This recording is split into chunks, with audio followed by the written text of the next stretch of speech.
Hi, it's me here once again for the video diary series for toppropertyanddomain.com.au. It's our second week now for our concrete polish and our floor has finally come to life. Last week they began the cut on the floor, and this involved going over the bulk of the floor with the big Husqvarna Hyperfloor grinding machine,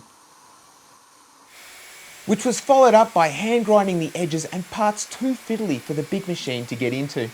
Now we're using a special type of floor polishing technique known as Hyperfloor by Husqvarna that was funnily enough invented in Melbourne and is used worldwide by Husqvarna now, and is further proof that Melbourne is better than Sydney.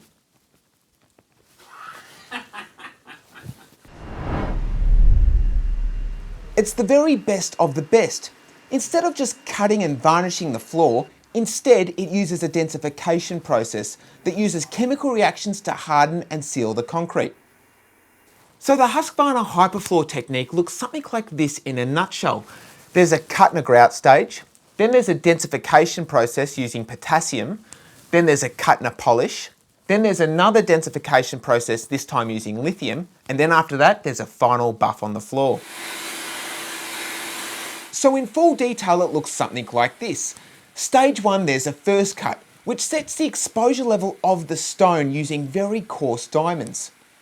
Next, there's a second cut, or a honing cut, which buffs out the heavy scratches from stage 1 and prepares the floor for grout.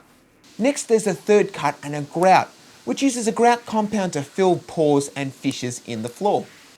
Next is the densification process, which uses a potassium silicate, or a salt, which is a big molecule that forms a crystalline structure on the surface and helps penetrate to tighten up and close the surface, and is a fairly heavy duty process.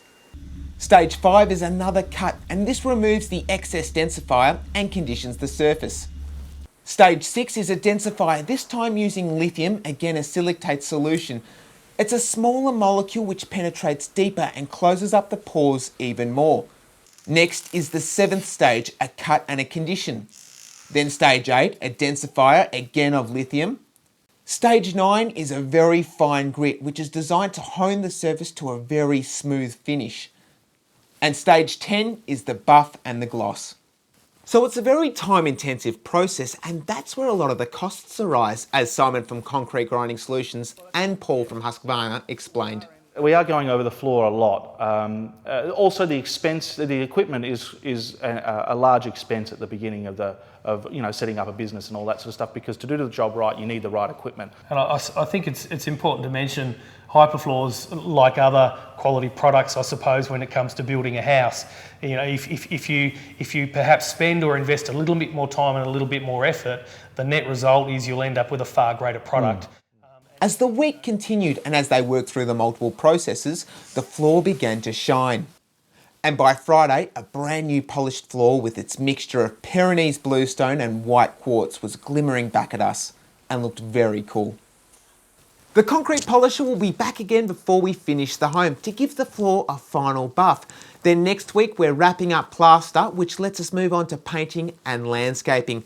So join me right here next week. Catch you later. I don't think Sydney siders appreciate that kind of thing. I was joking. I really love Sydney. My brother lives in Sydney. I just said it to annoy him, really. If you live in Sydney, subscribe to the show. Or Melbourne, or Queensland, or South Australia, Northern Territory, Tasmania, Western Australia.